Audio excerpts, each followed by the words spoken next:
All right, so Michael, ¿cómo estás? ¿Todo bien? Estoy súper bien, gracias. No sabía que íbamos a hablar en español. I know I'm throwing you a curveball, but That was a let curveball. let's keep it in English, All right. so our listeners don't have to use Google Translate. Yep. So, Yep. Yep. well, Yep. it's good to have you here. I appreciate you taking the time. And before we dive in, I just wanted to acknowledge you real quick because I've been part of your program and I've kind of followed your journey as a sales mentor and as a human, I guess, over the last year or so. And I've always appreciated your energy, the humility that you come across with, like the openness to debate and in times where everyone is kind of attacking each other and everyone's kind of very it's almost like bullies in the playground.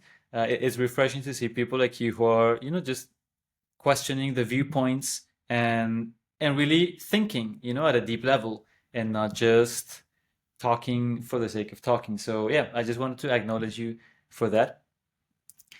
And Thank you for starters. I appreciate that.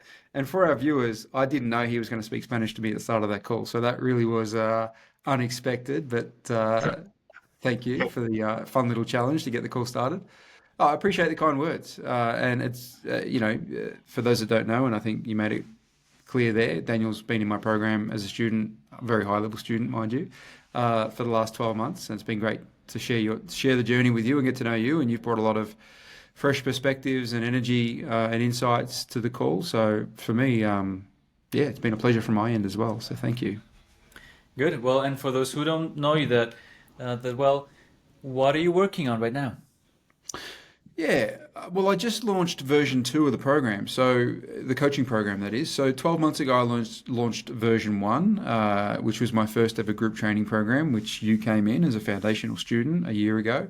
And, that was great. I learned a lot, met a lot of great people, a lot of great outcomes came from the program, a lot of learning came from the program, being that it was the first time I taught as a group. And as you know, Daniel, my sort of approach is quite extensive and broad. So there are a lot of learnings in terms of best practices to get that message across and make it as effective as possible, and the right order to teach it in, and what to focus on more and less, and all that sort of stuff. So taking all that into account with humility, as you said earlier, meaning I acknowledge that there are things I can do better, and the idea is to do that with this program. I launched V2 version 2 just under a month ago now, about 20 days ago. And so far, so good. We've brought a bunch of new people in. We've got over 40 new members already in 20 days. Mm. And we've still got a lot of the OG members like yourself who came in a year ago. So we've brought two worlds together. Those that have Mm. been with me for a year or so, those that are brand new. And, our community is about 75 people in school. And it's great. So far, so good. So that's been my focus the last month. I'm still selling on one account, as you know, still sell on the A360 high level mastermind account. That's quiet right now. It's quite Yeah. a seasonal account. So we're in a quiet period now. That'll come on strong again come November. From November Mhm. to April, that's really intense. And then from May to October, it's anywhere from 0 hours a week to 5 to 10. It's very much a part time on the side gig through that period of time, and I'm in that period now. So put all that together, plus we're going to Australia in 3 weeks for 3 months, and Yeah. that keeps me pretty busy, Daniel. Yeah. Yeah, and going back to, well, I definitely want to kind of pick your brain in terms of how do you how do you prioritize? How do you stay focused and productive? But before we go there, since you launched the new version of the program, Mhm. what's the reason you launched that version 2 rather than Yep, doing like a second edition of the first one? yep, yep. So yeah, good question. So like you've been in the program for a year. The Mhm. students are still going to learn. They're going to get to the same destination that you got to. They're going to learn the same things. I mean, I've evolved in the last year as a salesperson, and there are additional things I'm teaching I didn't maybe teach you guys the first time around, but that's like a small percentage. The core of how I sell and what's important to me is still the same as what it was a year ago when you came in. So they're going to get to the same destination, just the journey's going to look a little bit different. So Mm. I wanted to, I haven't thrown out the content we made in the last year. The opposite. It's all packaged up and it's available inside the new version of the program as well. But I'm redoing a lot of it a second time around with streamlining it, I guess, in simplistic terms. So, you'll still get the same outcome from it, but we might get there a little quicker and it might be a little bit punchier, meaning that, you can implement it like right away rather than Hmm. necessarily have to connect a few dots that may have happened last time around. So the idea is it's shorter, punchier, more applicable, start winning today rather than wait for a longer, big payoff, but it might take a little longer to get it. That was one of the key Yeah. learnings over the last 12 months. Um, so far, so good. But if you look at the group that we had a year ago, Daniel, it almost operated as a cohort in that about 55 or so people came in more or less at the same time, and we Yeah. went on the journey together. And that was great. It was amazing. This is very much set up to be evergreen. It doesn't really matter when you join. It's not cohort style. If someone comes in 2 months, 3 months, 4 months, it works for that person as well as those that started earlier. So, there shouldn't be a version 3. This will become the version that I look to roll out for many years from now on and keep building. Okay, so an evergreen and an open Yep. door policy where Yep. people can Yeah, not um, cohort. No cohort. go We did in, come cohort in and out. last time, Okay, which was that makes great sense. because, yeah, it was great last time because it And was new and I got to what share have a you journey, enjoyed? but this time's different. Okay, and out of those two experiences, what did you enjoy the most? Well, what I enjoyed the most was, the fact that I spent a year with, and I'm not talking past tense because the relationship is still going and it will continue with many people for until who knows. So it's still an ongoing relationship with many of that initial batch that came in. Um, the enjoyment was seeing it work for so many of those people, seeing them implement things that they found value in from my approach and my teachings, and then Yeah, seeing them bring it into their world, often combined with things they'd learned or developed, before they knew me. Um, Many had done many other programs, many had a lot of years' experience in sales, but it was adding, new layers or new approaches or new tactics or new mindsets, making it theirs by marrying it up with their own personality and what was important to them, and then going out and having, phenomenal results. That was always going to be the most satisfying thing. That's the reason why I do this, because I get a true satisfaction out of helping people get to a better place, like their version of the one that I've got to myself. Like that's why I do this.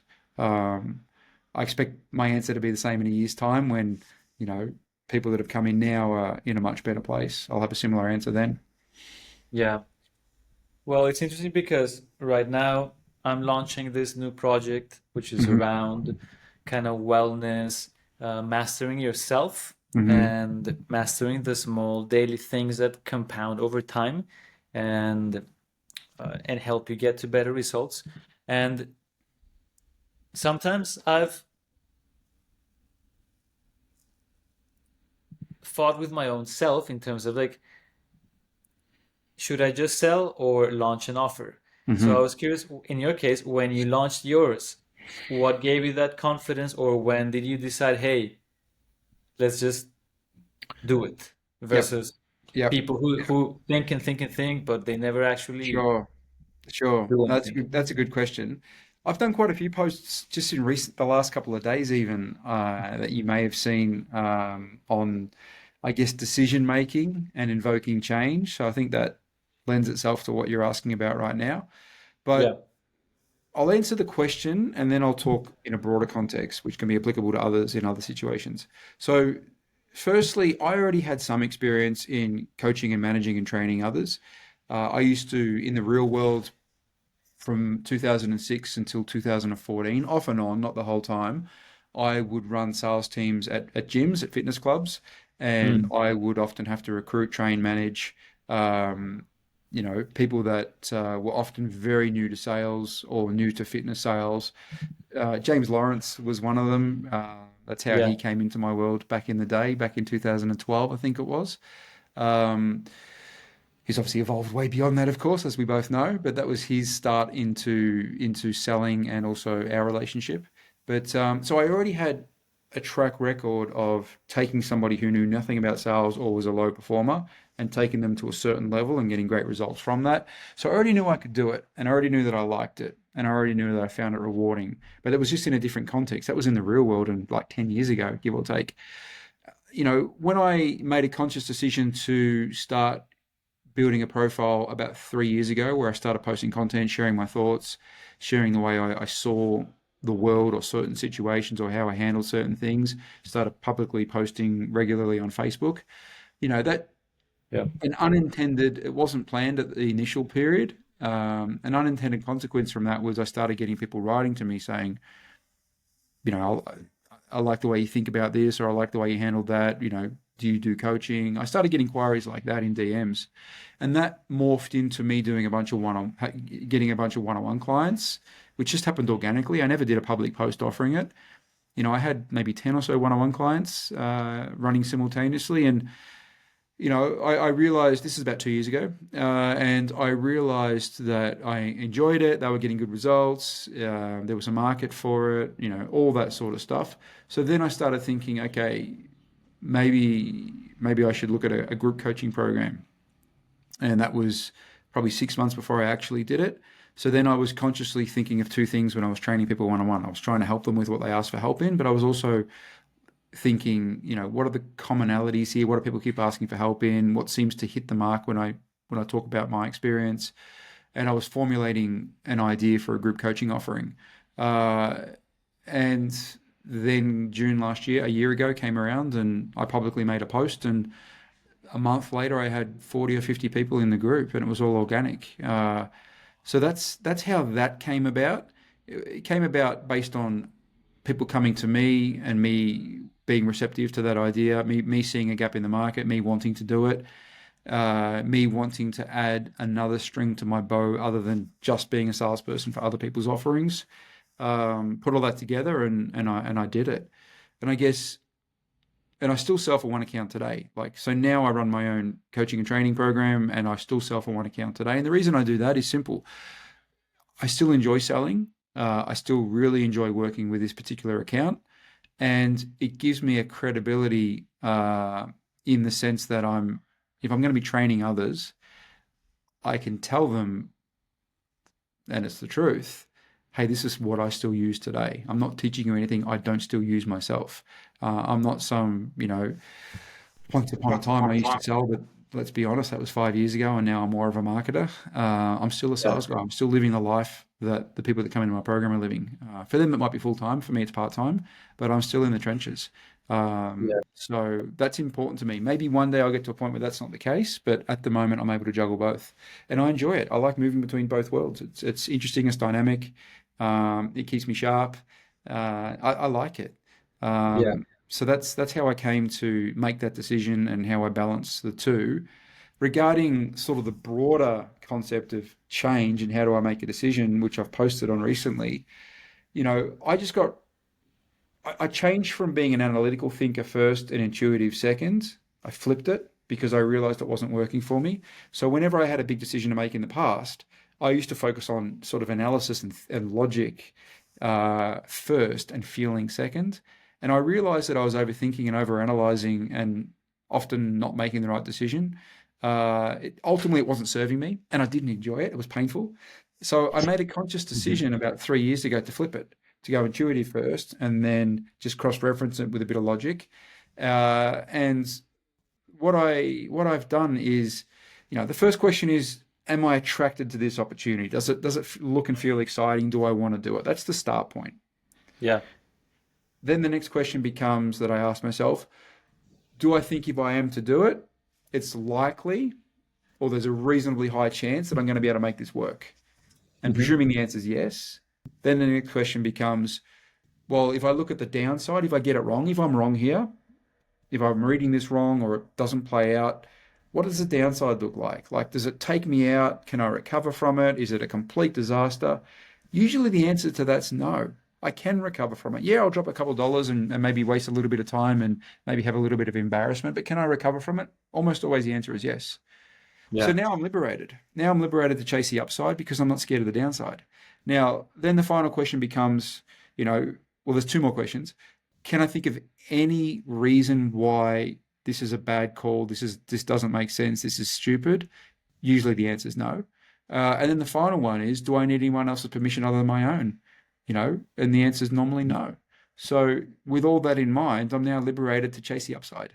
And 9 times out of 10 or more, it works and I make it work. And for the 1 out of 10 where it doesn't, well, I'm able to firstly recover from it. Yeah. Not saying it doesn't cost me a few dollars and maybe a little bit of time and a bit of embarrassment and whatnot, but it's recoverable. It's not, it doesn't kill me. But I can almost always craft that into a positive anyway. Hey, I made the wrong decision. I went with the wrong coach and it didn't work out. And yeah, I lost a couple of bucks and wasted a bit of time and it was not a pleasant experience. However, I still learned this about myself, or I learned this about red flags that I didn't see and I should have seen, or I learned this about this industry. I'm still able to take a positive from it, which means the negative still becomes a positive. Yeah. So with all that in mind, it becomes quite easy to make most decisions. And I don't think it's any coincidence that I've never had more success and felt better about it since I made that choice, that conscious change. So, my coaching falls within that. A year or two ago when I was making the decision to come into group coaching, it was very much within that.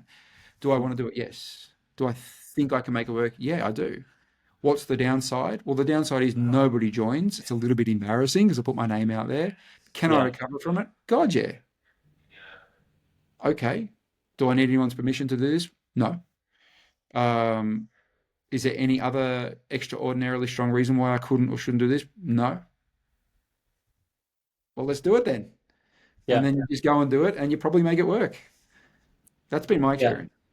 Yeah. Shifting from logic to intuition. It's so simple, but I think that a lot of people can benefit from that. And can I ask, Michael, what has that done to your identity That's a now? good question. It's done a lot. Well, firstly, the outcomes from making these decisions and getting them right Mhm. changes your life and who you are, and that therefore impacts your identity. I mean, I've moved into a completely new level regarding my success in recent years, and the people that I'm able to associate with and attract and come into my world. I mean, if I look at the account that I have, which I know you know what it is, but your viewers might not know. The account I have is selling a guy called Peter Diamandis, his mastermind. And Peter Diamandis is a super high level US entrepreneur who's business partners with Elon Musk and rubs shoulders with you name it, all those sorts of things. So I come into that world and I sell his program and I get to know him and I get to spend time with people in his world and I see the way they think and the way they take decisions and what they're thinking about and talking about and all that sort of stuff. And it's impossible for it not to rub off on you in some capacity. It's impossible not to learn and be inspired by certain things, and then that changes, you know, your expectations and what you're looking for and how you conduct yourself and all those sorts of things. So there's a massive flow-on effect that comes from that, which very much moves into identity. So that's been huge. Just the self-confidence that comes from making decisions and those decisions going well, and then you getting to a better place. Now you got to be careful that it doesn't become arrogance, or you don't, get the misguided belief that you're untouchable and you can only make good decisions. You got to be really careful about that. But this is where humility and self-awareness and perspective comes in to offset that. But you see abundance. I mean, it's no coincidence the program I sell is called abundance, as per my t-shirt right now. Yeah. You see abundance and opportunity, whereas in the past you may have seen scarcity and limitations and fear. And I know that Hmm. sounds really simplistic, but you start to marry up what happens marries up with what you want to see. And new realities come on the back of that, and then you become a different person who operates and exists in that world. And then that flows on to how you make additional decisions and who's attracted to you and the energy you project and what happens on the back of that. So, you know, my world has changed completely. And as a result, my identity's changed completely as well. I mean, 4 or 5 years ago, pre-COVID, I was the owner of physical businesses in Antigua, and my world was kind of Antigua, where I live in Guatemala. Like people, the businesses I had were served by people that came to Antigua. They were tourism, customer facing businesses. Like the world had to come to me. Now I go to the world. So just that and that alone, the way it works with Zoom. we can plug in and connect to anybody anywhere in the world and do business with anyone anywhere in the world, or we can go seeking it. Whereas in the past, I had to wait for them to come to me, and I was restrained by a physical environment. So I guess I had an identity that matched that way of living and thinking and existing. Now I have one that anything's possible. I can speak to anybody. I can do business with anybody. I can sell any offer. I can have anyone as a student. Why not? Very different. It's quite a long-winded answer. I hope that answers your question. Yeah, yeah, no, and a follow-up question on the back of that, because I know obviously you're a dad, you run, your family, household, etc. How is that shaping like your daily life, your relationship with the kids? Because the kids now, I guess they understand that intuition, or they start um, seeing what's possible, Yep. maybe not fully understanding it, but how do you think that's shaping them? Well, I guess the benefit of doing what we do. So I've got two kids, 5 and 7, and the benefit of what we do, as you know firsthand, is we can do it from our home office, or maybe we set up an office that's really really close. Like the whole concept of, dad's up before the kids get up for school, and he's gone, and he's doing an hour and a half commute, and then he gets home at tea time or dinner time, and they might see him for half an hour, and then like that doesn't exist in my world. My kids, I have breakfast with my kids every single morning. I see them every morning.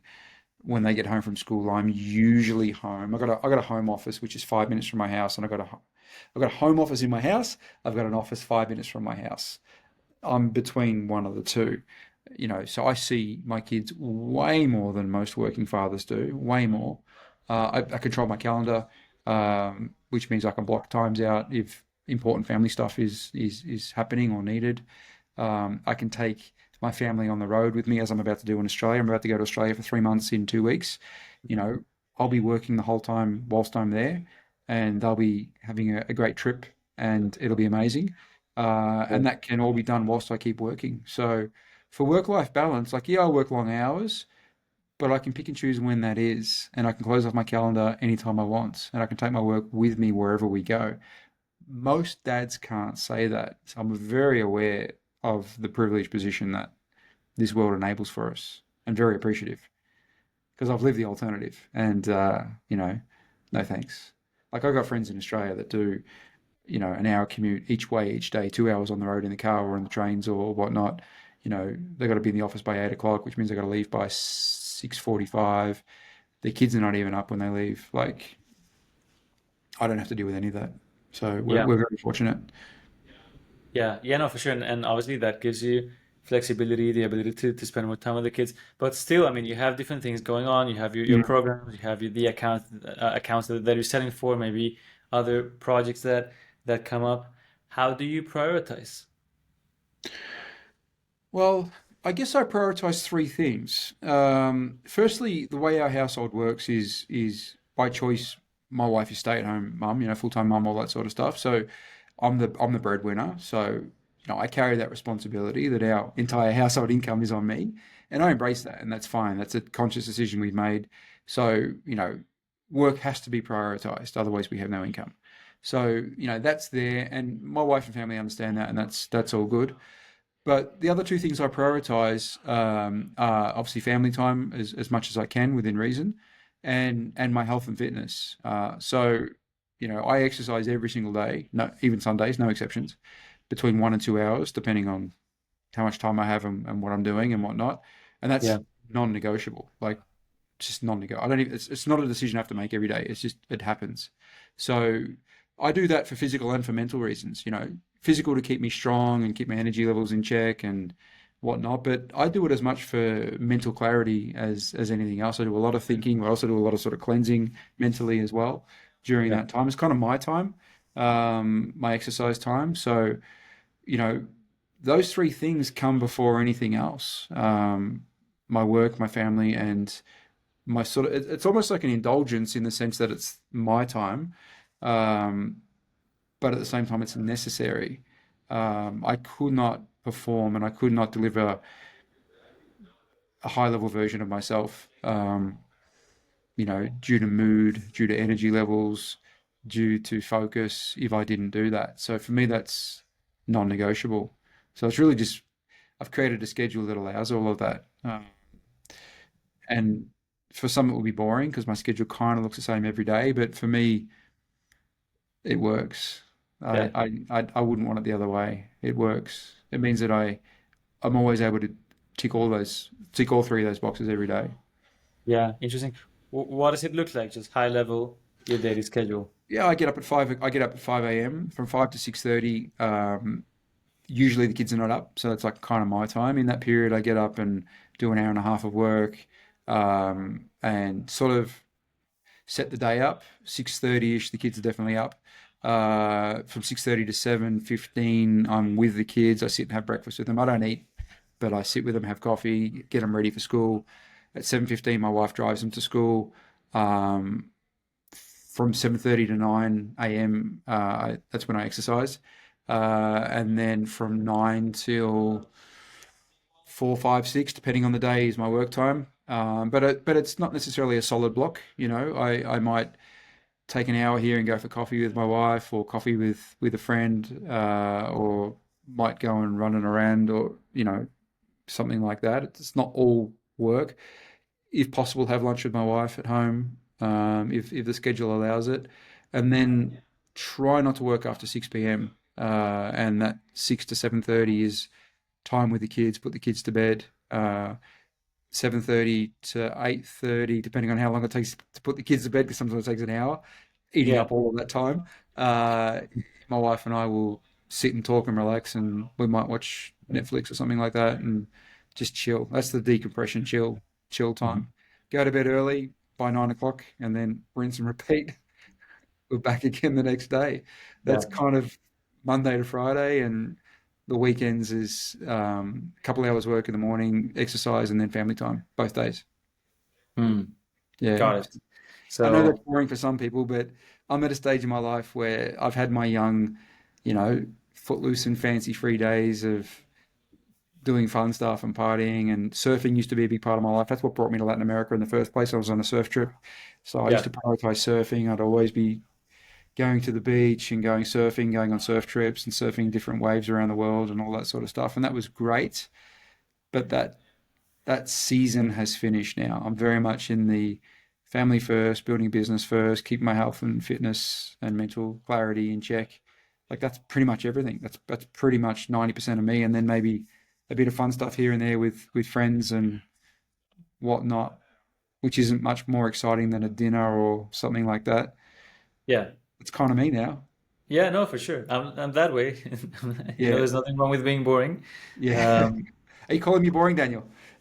well, I'm calling For myself some, I boring. get that that would be very boring, but like my goals are different. I'm sure, we have seasons, back in Yeah. the day, the main goal was fun and new experiences and exciting moments and meet new people. And that's all great. But I'm in my mid 40s now.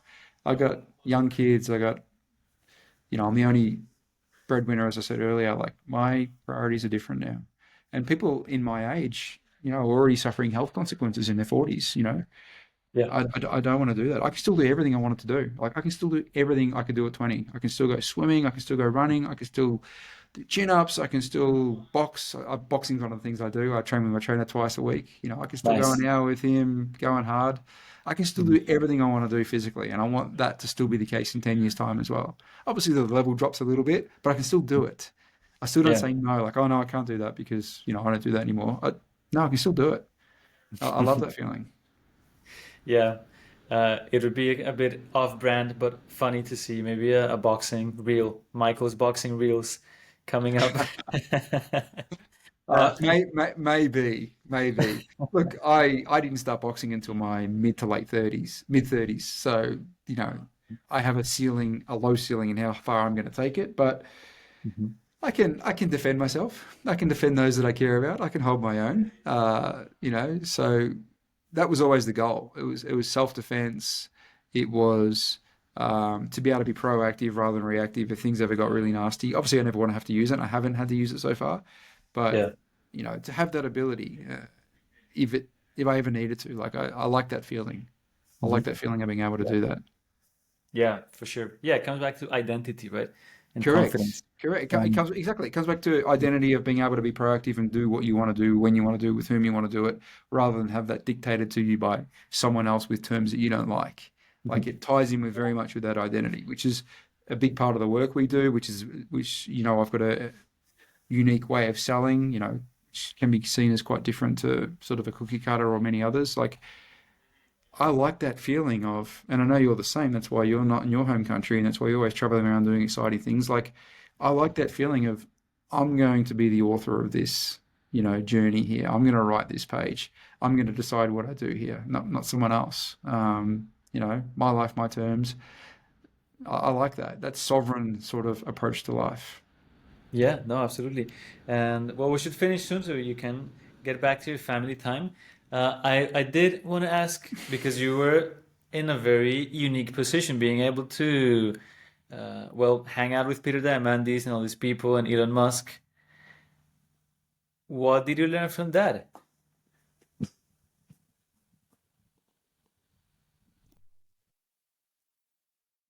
Daniel, through no fault of your own, it froze and I didn't hear that question. I'll have to get you to repeat that. I'm sorry. No worries, no worries. Yeah. Because you had the opportunity to hang out with Peter Diamandis and Elon Musk and all these people. Mhm. What did you learn from Elon or Oh, well, I haven't, just to be in clear, I that haven't hung environment? out with Elon. I haven't hung out with Elon. I've been on a conference call that he was on, but I haven't hung out with Elon. I've never met Elon, but Peter I know, of course, and I've spent a fair bit of time with him. Um, Look, those guys, I mean, look, they're outliers, of course. It's hard to relate to them in many ways. They're very much outliers. But there are things that you can learn and draw from. You know, Peter's his program's called Abundance. He's an eternal optimist. He's a master reframer. He's a master at taking the same thing that you and I see and seeing an angle that leads to opportunity or prosperity or positivity, whereas others might not. So, you can take that lens, and it's not based on woo-woo or discounting reality in play. It's just choosing a way to see it and choosing a way to potentially interpret it and to make it useful. And that can apply to so many different aspects of life. You find yourself, you know, becoming more of an optimist, becoming someone that sees opportunity everywhere, someone that feels less fear, feels less scarcity, feels that most situations can be recovered from. And that just changes the energy that you bring to interactions, to how you view opportunities. It changes the way people see you and maybe want to be more around you as opposed to less. And then, it just creates a likelihood, or an increased likelihood, should I say, that good things are going to happen. That's been my lived experience. It's like that classic saying of the optimist and the pessimist, they're both right. You can shape your reality. So I've definitely changed a lot in being exposed to that world and that thinking and seeing where they take it and how lacking in fear they are of getting it wrong, or how humble they are in not having to be right. Like, they're happy to be wrong if if being wrong means they get new information which helps them be better or right next time. You know, so there's a big removing of pride, which is important, and an openness to humility, and that opens up a pathway to growth and new learnings, which would be closed if you were the opposite. And a past version of me probably was closed to that. I was probably more, fearing failure or fearing being wrong or being embarrassed if I didn't get it right or didn't come first, and that Yeah. probably stopped me from doing things that I should have done. And had I done, it probably would have worked out, or even if it didn't, I would have learnt things and got to a better place. So moving sort of my thoughts and energy more in that direction has been incredibly beneficial. And I don't see that changing. Like, I'm not going back to the old way. So much opportunity out there. Yeah. Yeah, 100% for sure. All right, beautiful. Cool. Well, again, I appreciate your time, Michael. Thank you, One Daniel. last thing. Yeah. Anything we can do to support you? I mean, thank you for giving me the platform today and for the questions you've asked. I mean, if people resonate with what I've said and like my approach, feel free to look me up on Facebook. Michael J. Dunlevy. I'm sure you'll put a link in the video, and start a conversation there. And if they're interested in my help beyond that, we can look at that. If not, I post every day. So if you like the way I think, if you like the way I articulate myself, if you like the positions I land at, you might get some value from following those posts and engaging with them. And if it goes beyond that, great. And if it doesn't, that's okay as well. So I guess that's a good next step. Yeah. Detachment. Always detached. So, anyways, Michael, safe travels. I know you, I know you're going to Australia soon, so buen viaje, and Yes. we'll talk soon. Hope to visit you soon in Guatemala. Thanks, Daniel. You're always welcome here. I don't know when I'll get to the Middle East, but when I do, expect a message from me to come All visit. right. Good man. Sounds Good good, to see you, Michael. Daniel. Thank you. All right. Yeah. Ciao, ciao. Ciao.